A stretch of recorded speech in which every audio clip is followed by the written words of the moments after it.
अपना उत्तराखंड में आप सभी का बहुत स्वागत है। मैं हूं आपके साथ पेमनदीप। खबरों की शुरुआत करते हैं। चक्राता के टाइगर फॉल में बड़ा हादसा हो गया।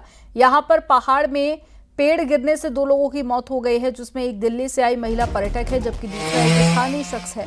गर्मी के चलते इस समय टाइगर फॉल में पर्यटकों का जमावड़ा लगा हुआ है। वहीं टाइगर फॉल में ये पहला हादसा हुआ है। झरने में गिरे पेड़ को फिलहाल हटा दिया गया है।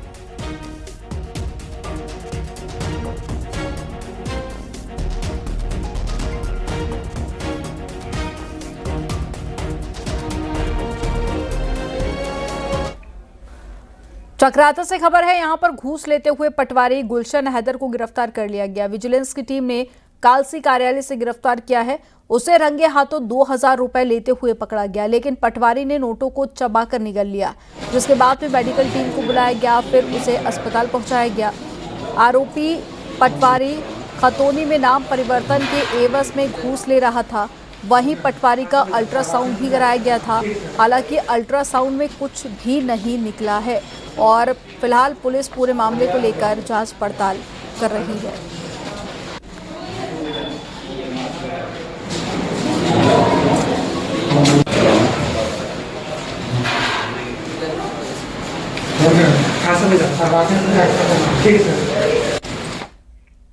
बीजेपी विधायक आदेश चौहान को देहरादून सीबीआई कोर्ट ने 1 साल की सजा सुनाई है।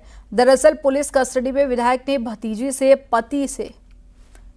के पति से मारपीट की थी। इस पूरे मामले में 3 पुलिसकर्मी को भी सजा मिल चुकी है। सभी आरोपियों को 1-1 साल की सजा सुनाई गई है। हालांकि एक सिपाही की मौत हो चुकी है। वहीं आदेश चौहान हरिद्वार के रानीपुर से बीजेपी विधायक है। वहीं आदेश चौहान को जमानत भी मिल गई। वहीं बाकी आरोपियों को भी जमानत मिल गई। कुल मिलाकर कोर्ट ने आज अपना निर्णय दिया है। लेकिन ये पारिवारिक मामला, और हम लोग तो सामाजिक जीवन में काम करने वाले लोग हैं, राजनीतिक जीवन में काम करने वाले लोग हैं। हम लोग तो आम जनता के लिए भी पता नहीं कितनी बार कोर्ट कचहरी और मतलब थाने चौकी में जाना पड़ता है। और ये तो मेरी भांजी का मैटर था, तो मुझे जाना ही था। और उसके अंदर जो भी कोर्ट ने फैसला दिया है, अब हम आगे अपील में जाएंगे। राजधानी के माल देवता में एसयूवी गाड़ियों के साथ में स्टंट कर रहे युवकों को दून पुलिस ने धर दबोचा है। रविवार को वीडियो वायरल हुआ था, जिसमें कुछ युवक स्टंट करते हुए दिखे थे। वीडियो सामने आने के बाद में एसएसपी अजय सिंह ने पुलिस को एक्शन लेने के निर्देश दिए और सोमवार को युवकों को एसयूवी समेत ट्रेस कर लिया गया। इन हुड़दंगी युवकों पर बीएनएस की धाराओं में मामला दर्ज किया गया है।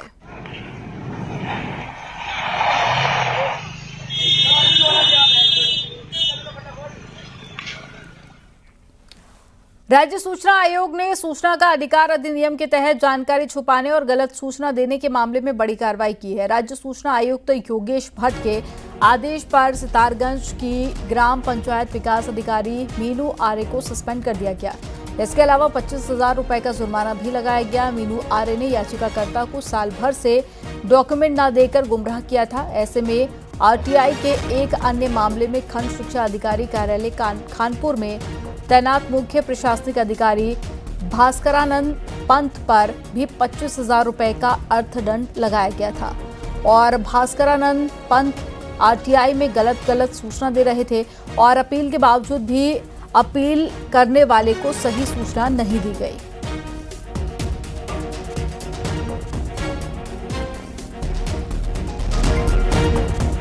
अल्मोड़ा में एसएसजे परिसर में एनएसयूआई ने वन नेशन वन इलेक्शन पर कार्यक्रम का विरोध किया। इस दौरान छात्रों की पुलिस से धक्का मुक्की भी हो गई। छात्रों का आरोप है कि बीजेपी समर्थित था, जो कि शैक्षणिक संस्थान में आयोजित किया जाना गलत है। एनएसयूआई कार्यकर्ताओं का कहना है कि विश्वविद्यालयों और कॉलेज परिसर को राजनीतिक गतिविधियों से दूर रखा जाना चाहिए।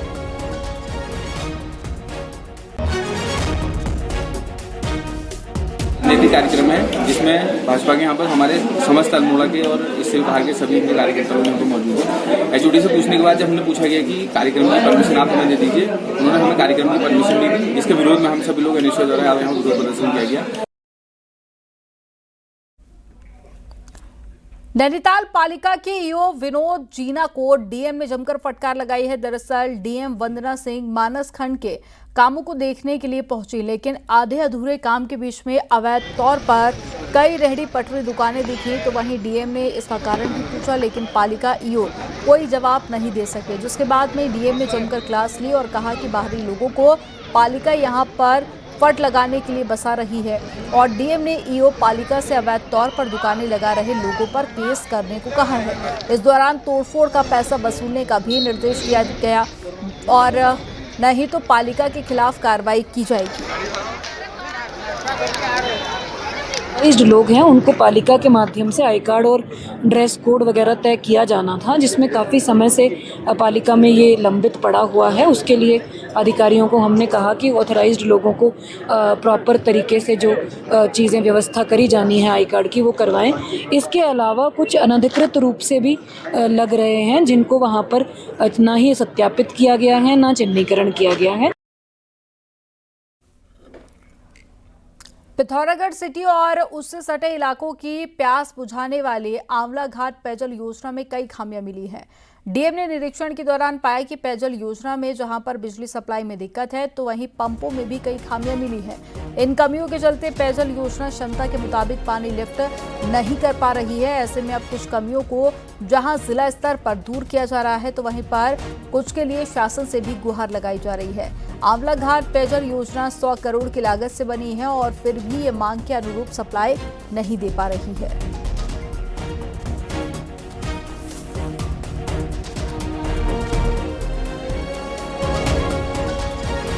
पंपिंग स्टेशंस और इसके जो इलेक्ट्रिसिटी का जो डिस्ट्रीब्यूशन है उसको भी संबंधित अधिकारियों के साथ चेक किया, तो कुछ इश्यूज ऐसे आए हैं जो कि डिस्ट्रिक्ट लेवल पे ही सॉल्व हो सकते हैं, उनको हम लोगों ने नोटिफाई कर लिया है। और कुछ ऐसे मामले हैं जो कि पॉलिसी मैटर्स हैं जिसमें कि शासन का इंटरवेंशन भी चाहिए होगा, उसके संबंध में हम शासन को एक रिपोर्ट भेज रहे हैं।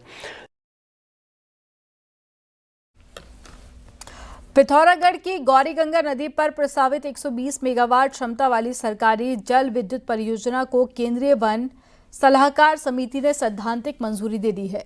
परियोजना के लिए 30 हेक्टेयर वन भूमि ट्रांसफर की मंजूरी मिल गई है और सीएम पुष्कर सिंह धामी ने इसके लिए प्रधानमंत्री नरेंद्र मोदी और केंद्रीय वन मंत्री का आभार जताया। ये परियोजना पर्यावरण के लिहाज से संवेदनशील तरीके से डिजाइन की गई है, जिसमें अधिकतर संरचनाएं भूमिगत होंगी और विस्थापन की आवश्यकता नहीं पड़ेगी। परियोजना से हर साल 529 मिलियन यूनिट हरित ऊर्जा का उत्पादन होगा, जिससे उत्तराखंड को ऊर्जा, आत्मनिर्भरता, रोजगार और बुनियादी ढांचे के विकास में लाभ मिलेगा।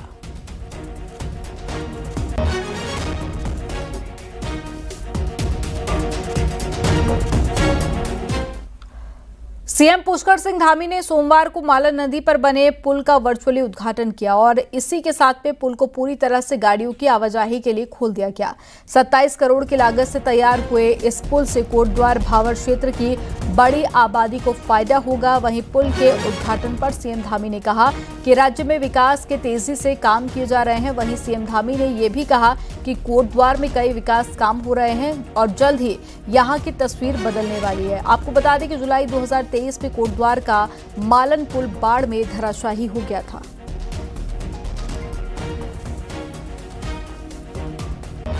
आज हमारा प्रदेश नित नए आयाम प्राप्त कर रहा है, विकास की ऊंचाइयों को छू रहा है। संपूर्ण प्रदेश में शिक्षा, स्वास्थ्य, खेल, सड़क, पेयजल, रेल एवं हवाई कनेक्टिविटी से जुड़े इंफ्रास्ट्रक्चर को मजबूत किया जा रहा है। इस क्रम में कोटद्वार के विकास के लिए भी कई महत्वपूर्ण परियोजनाओं पर कार्य किया जा रहा है। कोटद्वार में जहां एक और नमामि गंगे परियोजना के अंतर्गत 135 करोड़ रुपए की लागत से नए सीवरेज ट्रीटमेंट प्लांट का निर्माण कार्य कराया जा रहा है, वहीं कोटद्वार में 691 करोड़ की लागत से 4 लेन बाईपास का निर्माण कार्य कराने के साथ ही कोटद्वार नजीबाबाद 2 लेन सड़क निर्माण का कार्य भी कराया जा रहा है। कोटद्वार के माला नदी पर पुल बनने पर गढ़वाल सांसद अनिल बलूनी ने जनता को बधाई दी। अनिल बलूनी ने कहा कि इस पुल के निर्माण के लिए हम सभी ने मिलकर प्रयास किया था ताकि ये प्रोजेक्ट जल्द से जल्द पूरा हो सके और जनता को समर्पित किया जा सके। उन्होंने कहा कि बारिश के मौसम से पहले ही ये पुल जनता को समर्पित हुआ है, जिससे स्थानीय जनता के साथ साथ पर्यटकों को भी आने जाने में आसानी होगी।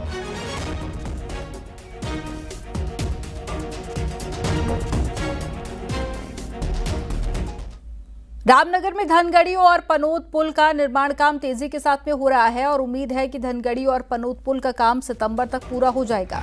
150 मीटर लंबे धनगढ़ी और 90 मीटर लंबे पनोत पुल का काम इस बार अच्छी स्पीड से चल रहा है, लेकिन एनएच के इंजीनियर का कहना है कि पुल के रैंप बनाने की कुछ दिक्कतें हैं, जिन्हें जल्द ही सुलझा लिया जाएगा और इन दो पुलों के बनने से कुमाऊं और गढ़वाल के लोगों की यात्रा तो सुगम हो ही जाएगी, वहीं बरसाती नालों से होने वाली जनहानि पर भी ब्रेक लगेगी।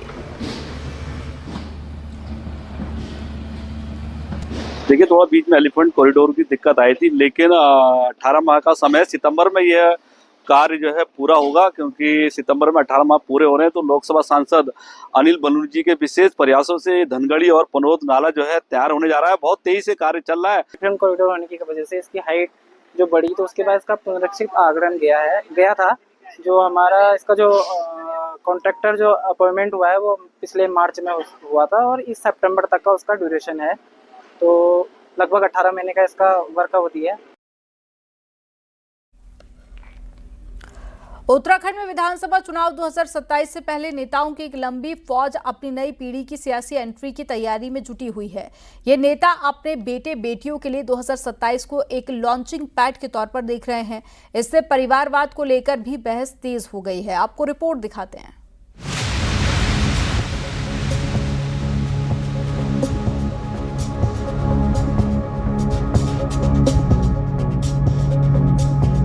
दो 2027 का विधानसभा चुनाव भले ही अभी दूर हो, लेकिन उत्तराखंड में राजनीतिक विरासत को आगे बढ़ाने की होड़ तेज हो चुकी है। लिहाजा इस बार सियासी रणनीतियों से ज्यादा चर्चा उनकी हो रही है जो चेहरे पहली बार राजनीति में कदम रखने जा रहे हैं। और ये चेहरे बीजेपी और कांग्रेस के उन कद्दावर नेताओं के बेटे बेटियां हैं जो राज्य की राजनीति में मजबूत पकड़ रखते हैं। बीजेपी और कांग्रेस दोनों ही दलों के लगभग 1.5 दर्जन नेता आगामी विधानसभा चुनाव में अपने बच्चों को टिकट दिलाने के लिए लॉन्चिंग पैड तैयार करने में जुटे हुए हैं। बेटी को विधायक देखना चाहते हैं। बीजेपी विधायक विशन चुफाल पार्टी में सक्रिय हैं। बेटी को विधायक के रूप में देखना चाहते हैं। पूर्व सीएम रमेश पोखरियाल निशंक बेटी विद्विषी के लिए जमीन तैयार कर रहे हैं। पूर्व सीएम भगत सिंह कोश्यारी के भतीजे दीपेंद्र कोश्यारी राजनीति में सक्रिय हैं। मंत्री गणेश जोशी की बेटी नेहा जोशी भी पार्टी संगठन में सक्रिय हैं। बीजेपी विधायक बंशीधर भगत, दीवान सिंह बिष्ट, सविता कपूर भी बेटे की एंट्री कराना चाहती हैं। वहीं कांग्रेस के नेता भी अपने बेटे या बेटी को राजनीति में एंट्री कराने को तैयार हैं। पूर्व सीएम हरीश रावत बड़े बेटे आनंद रावत की लॉन्चिंग की तैयारी में हैं। कांग्रेस विधायक प्रीतम सिंह भी बेटे को सक्रिय राजनीति में लॉन्च करने की टाइमिंग के इंतजार में हैं। कि हमारे यहाँ कई संगठन हैं, उनकी संस्तुति के बाद उसकी क्षमताओं को देखते पार्टी टिकट देती है। अन्य पार्टी का मुझे नहीं पता क्या कहना है, लेकिन हमारी पार्टी में तो ऐसा कुछ नहीं है कि परिवारवाद को। आपने देखा होगा कि बिहार के अंदर हमारा पार्टी के जो अध्यक्ष थे उनके बेटे को टिकट नहीं मिला। वो तो कार्यकर्ता की योग्यता को देते हुए हमारी पार्टी के अंदर टिकट दिया जाता है। ये थोड़ी की पार्टी को मेरी लड़की है तो लड़की को पार्टी ने संगठन ने उसको पद दिया होगा, संगठन का पद दिया तो संगठन में काम कर रहा है। तो संगठन में तो हर कोई काम करता है, बिना संगठन को काम किए हुए थोड़ी पार्टी आगे बढ़ेगी। इसलिए संगठन ने पार्टी ने संगठन की जिम्मेदारी दे रखी है तो उनको भी जिम्मेदारी दे रखी है, तो वो काम कर रहे हैं। इसमें परिवारवाद कहां से आ गया भाई? इन प्रयासों के बीच एक बार फिर परिवारवाद को लेकर बहस तेज हो गई है। राजनीतिक विश्लेषकों का कहना है कि राजनीति में पैसा और शोहरत दोनों ही होने के चलते नेता अपने बेटे बेटियों को ही आगे रखना चाहते हैं। हालांकि ये ग्राउंड लेवल पर काम करने वाले आम पार्टी वर्कर्स की उपेक्षा है।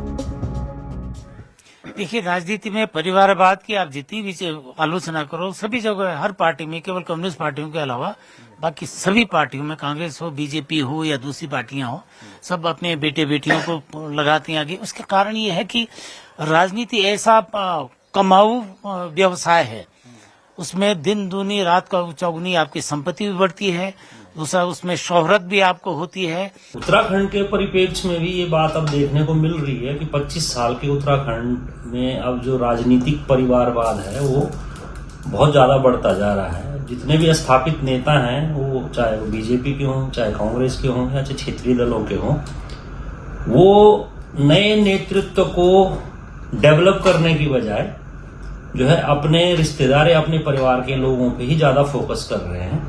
बहरहाल 27 अभी दूर है, लेकिन नेताओं की व्यक्तिगत तैयारियां जोर पकड़ चुकी हैं। उम्र दराज नेताओं की चिंता अपने राजनीतिक विरासत को लेकर है, जिसे वे हर हाल में अपनों को ही सौंपना चाहते हैं। इसमें कौन कितना सफल हो पाता है ये अलग बात है, लेकिन तब देखना दिलचस्प होगा कि राजनीतिक वारिसों को पार्टियों से लेकर जनता तक कितना स्वीकार करती है।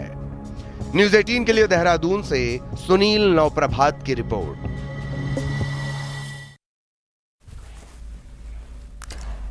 सैन्य भूमि उत्तराखंड में सैनिकों और उनके परिवार पर सरकार का फोकस है। वहीं ऑपरेशन सिंदूर की सफलता के बाद अब देहरादून और नैनीताल में तीनों सेनाओं के रिटायर्ड अफसरों से सीएम पुष्कर सिंह धामी संवाद करेंगे। 30 मई को देहरादून में कार्यक्रम होगा, जबकि 11 जून को नैनीताल में रिटायर्ड सेना के अफसरों से सीएम धामी संवाद करेंगे। आज कार्यक्रम सैनिकों के साथ, जिसमें एयरफोर्स, नेवी व आर्मी के सभी अधिकारी होंगे, रिटायर्ड अधिकारी होंगे। 30 तारीख को सैनिक इंस्टीट्यूट में रखा गया है, जिसमें माननीय मुख्यमंत्री जी सीधा उन सैनिकों से संवाद करेंगे।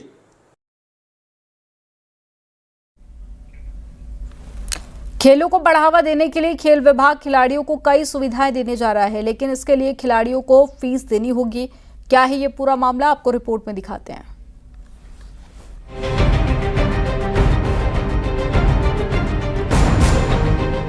उत्तराखंड के खिलाड़ियों के खेल को निखारने के लिए और नई प्रतिभाओं को सामने लाने के लिए खेल विभाग खिलाड़ियों को स्टेडियम और प्रोफेशनल ट्रेनिंग के लिए कोच देने की तैयारी है। लिहाजा इसके लिए एक प्रस्ताव भी शासन को भेजा गया है, जिसमें प्रोफेशनल कोच और ट्रेनर्स की नियुक्ति की बात है। लेकिन खिलाड़ियों को सुविधा देने के साथ साथ उनके शुल्क भी वसूले जाएंगे। क्योंकि हमारे राज्य में एक तो जो पर्वतीय जिलों में, जो पर्वतीय क्षेत्रों में बच्चे रह रहे हैं, उनके पेरेंट्सों के आय के स्रोत इतने अच्छे नहीं है जो अन्य राज्यों की अपेक्षा से। तो मेरा ये सजेशन है गवर्नमेंट से, उत्तराखंड गवर्नमेंट से, कि बहुत नॉर्मल फीस रखी जाए बच्चों के लिए, क्योंकि इनकी आर्थिक स्थिति भी इतनी अच्छी नहीं है। जो शुल्क की बात है, तो मैं कहूँगा कि जो लोकल मूल निवासी यहाँ के लोग हैं, उनको कम से कम शुल्क लिया जाए। 100 से लेके ज़्यादा से ज़्यादा मैक्सिमम 200-300 से मैक्सिमम, इसके ज़्यादा मैं 500 भी नहीं कहना चाहूँगा। मैं 500 से नीचे के अंदर ही उनका होना चाहिए मंथली, क्योंकि उनको मेंटेनेंस भी करनी है, कोच को भी देनी है। हाँ, जो भारी खिलाड़ी हैं उनसे आते हैं, उसके आप शुल्क लो। प्रदेश में खेल विभाग के पास करीब 108 स्टेडियम और मिनी स्टेडियम है। इन सभी के मेंटेनेंस के साथ खिलाड़ियों के कोच और अन्य सामान पर भी खेल विभाग का खर्चा होता है। लिहाजा शुल्क वसूलने को खेल सचिव जरूरी बता रहे हैं, लेकिन उनका कहना है कि फीस काफी कम होगी। ये फ्री नहीं है, इसमें कोई न कोई शुल्क तो रहना चाहिए। तो हम लोगों ने शुल्क निर्धारित, एक हमारी कमेटी है निदेशालय स्तर पर, वो शुल्क निर्धारण का प्रस्ताव जल्दी हमें भेज रही है और हमें पूरी उम्मीद है कि हम उसको जल्दी उसको पूरा भी करेंगे। खेल विभाग की मंशा भले ही खिलाड़ियों को बेहतर सुविधा देने की हो, लेकिन जरूरी है कि ये सुविधाएं सभी खिलाड़ियों की पहुंच में हो और सुविधाओं के लिए लगाए जाने वाला शुल्क काफी कम हो, ताकि पहाड़ के बच्चे भी फीस को देकर प्रोफेशनल कोच से ट्रेनिंग ले सके। न्यूज़ 18 के लिए देहरादून से सतेंद्र बर्तवाल की रिपोर्ट।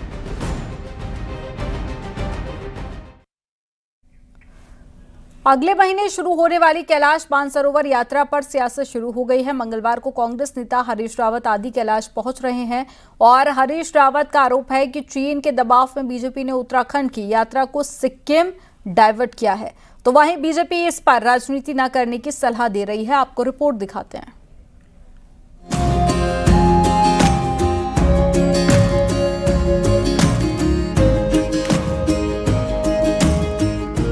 5 साल के लंबे इंतजार के बाद कैलाश मानसरोवर यात्रा 30 जून से शुरू होगी।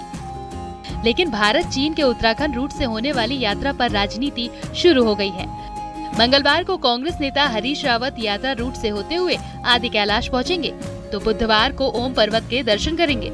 हरीश रावत का आरोप है कि कैलाश मानसरोवर की यात्रा उत्तराखंड से ही होती आई, लेकिन चीन के दबाव में बीजेपी ने सिक्किम से भी यात्रा शुरू की। नतीजा ये कि यात्रा 2 जगह बढ़ गई और नुकसान उत्तराखंड को हुआ। अब 5 साल बाद फिर से कैलाश मानसरोवर यात्रा प्रारंभ होगी और दुख की बात यह है कि हमारे उसमें हिस्सा कर दिया, तवांग से भी स्टार्ट करवा दी भाजपा सरकार ने चीन के कहने पर जो है, जबकि परंपरागत तरीके से यही मार्ग था कैलाश मानसरोवर वाला जो पिथौरागढ़ धारचूला होकर के जाता है। साल 2019 में चीन से टेंशन और फिर कोविड के चलते उत्तराखंड के पैदल रूट से यात्रा नहीं हुई, तो उत्तराखंड के साथ सिक्किम के नाथुला पास से भी 5 साल बाद इस यात्रा को शुरू किया जा रहा है। यहाँ रोड से यात्री कैलाश मानसरोवर पहुँचते हैं और पहली बार साल 2015 में नाथुला पास से यात्रा शुरू हुई थी। पर्यटन मंत्री सतपाल महाराज के मुताबिक कांग्रेस को कैलाश मानसरोवर यात्रा पर बांटने वाली राजनीति और बात नहीं करनी चाहिए और सिक्किम का रास्ता दशकों से तिब्बत के साथ यात्रा और व्यापार के लिए इस्तेमाल होता रहा है। इसमें कोई डाइवर्शन की कोशिश नहीं हुई है। ये पुराने ज़माने में आपको पता है दलाई लामा जब आए थे तो वो हमारे नाथुला बॉर्डर पे ही आए थे। वहाँ की जो यात्रा है सिक्किम की, वहाँ पर रोड का कनेक्शन हो गया है तो वो सुगम हो गई है। पर मैं समझता हूँ यात्रा यहाँ से भी है, यहाँ की यात्रा भी चलती है और निश्चित रूप में यात्रा के ऊपर कोई राजनीति नहीं होनी चाहिए। कैलाश मानसरोवर यात्रा भारत चीन के बीच होने वाली यात्रा है और दोनों देशों के संबंध जगजाहिर हैं। ऐसे में 5 साल बाद शुरू होने जा रही यात्रा पर अभी से सियासत शुरू हो गई है। दीपांकर भट्ट, न्यूज़ 18, देहरादून।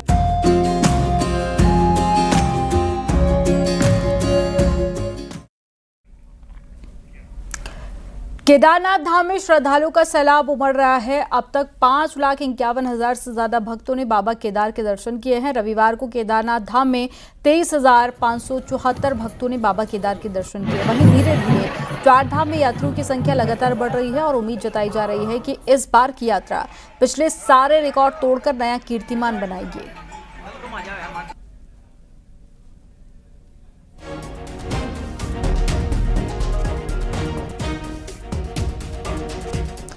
चार धाम यात्रा अब रफ्तार पकड़ने लगी है। बद्रीनाथ धाम के कपाट खुलने के बाद में अब तक धाम में 3,78,000 श्रद्धालु बद्री विशाल के दर्शन कर चुके हैं। रविवार को 22,000 से ज्यादा यात्री बद्रीनाथ धाम पहुंचे। आपको बता दें कि रोज हजारों की संख्या में दर्शन करने के लिए बद्रीनाथ धाम श्रद्धालु पहुंच रहे हैं।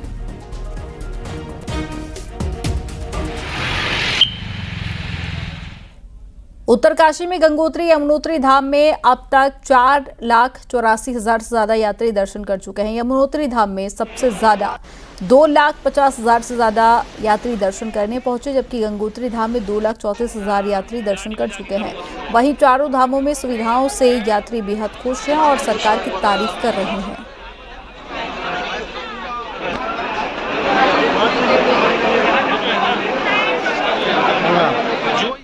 नैनीताल में 30 अप्रैल को हुए बवाल में शामिल लोगों का चिन्हीकरण शुरू कर दिया गया है। अब तक 7 लोगों को पुलिस ने चिन्हित किया है। इसके साथ ही बवाल वाले दिन के वीडियो फोटो के जरिए बाकी लोगों की पहचान भी की जा रही है। आपको बता दें कि उस्मान ठेकेदार पर नाबालिग से बलात्कार के आरोप में बाद में लोगों का गुस्सा भी फूट पड़ा था, जिसके बाद में गाड़ी पड़ाव की कई दुकानों में तोड़फोड़ के साथ में मारपीट की गई थी। इस मामले में पुलिस ने 2 मुकदमे दर्ज किए हैं, जिसमें एक उस्मान के खिलाफ और दूसरा हिंसा में शामिल अज्ञात 30 लोगों के खिलाफ दर्ज किया गया, जिसमें अब 7 लोगों की पहचान कर धरपकड़ की जा रही है। एफआईआर हुई थी जिसमें कुछ लोगों के द्वारा थाने के बाहर या आसपास के क्षेत्र में तोड़फोड़ की गई थी। उसमें भी चिन्हीकरण का कार्य चल रहा है। कुछ लोग चिन्हीकरण किए गए हैं, उनके संदर्भ में जो पुलिस टीम हमारी वो दबिश भी दे रही है, तो उस संदर्भ में भी आगे कार्रवाई हम जल्द अमल में लाएंगे। कितने अभी तक चिन्हित किए गए? 7-8 लोगों का चिन्हीकरण हो चुका है, बाकी लोगों का चिन्हीकरण हम और कर रहे हैं। पिथौरागढ़ में अवैध भवन निर्माण के सैकड़ों मामले सामने आए हैं। जिला विकास प्राधिकरण ने 230 ऐसे मामले पकड़े हैं जहां पर नियमों को दरकिनार किया गया। डीडीए ने ऐसे मकान मालिकों को नोटिस जारी किया है। नियमों के खिलाफ बिल्डिंग खड़ी करने वालों ने 2 करोड़ से अधिक का चूना सरकार को लगाया। प्राधिकरण ने पाया कि कई मकान बिना नक्शा पास कराए बनाए गए, जबकि कुछ ऐसे भी हैं जहां पर नक्शा पास तो हुआ लेकिन मकान नक्शे के मुताबिक नहीं बन पाया। कतिपय ऐसे मामले संज्ञान में आए हैं जहां पर बिना स्वीकृति के या स्वीकृति के उपरांत मैप और मानचित्र से भिन्न निर्माण कर दिए जाते हैं। इस संबंध में हमारे सहायक अभियंता और हमारे वरिष्ठ अभियंता क्षेत्र भ्रमण करते हुए इस तरह की जितनी भी गतिविधियां सामने आती हैं इस पर चालानी कार्रवाई होती है। और रामनगर के सखनपुर में एक युवक पर बाघ ने हमला कर दिया, जिसमें विनोद कुमार नाम के युवक की मौत हो गई। बताया जा रहा है कि विनोद सुबह लकड़ी बीनने जंगल गया था, तभी बाघ ने उस पर हमला कर दिया, जिसके बाद में उसे अस्पताल लाया गया, जहां डॉक्टर ने उसे मृत घोषित कर दिया। मामला तराई पश्चिमी के रामनगर रेंज का है। में आज सवेरे 9 बजे कुछ लोग लकड़ी के लिए अंदर जंगल के अंदर गए हुए थे, तो उन पर एक बाघ के द्वारा हमला किया गया। उनमें से एक जो व्यक्ति है उसको बहुत बुरी तरीके से घायल कर दिया गया था, तो चिकित्सा के लिए उसको लाते समय रास्ते में व्यक्ति का देहावसान होकर बहुत दुखद घटना है। इसमें आगे की विधिक कार्रवाई की जा रही है। यह वक्त हो गया एक छोटे से ब्रेक का। आप देखते रहिए न्यूज़ 18।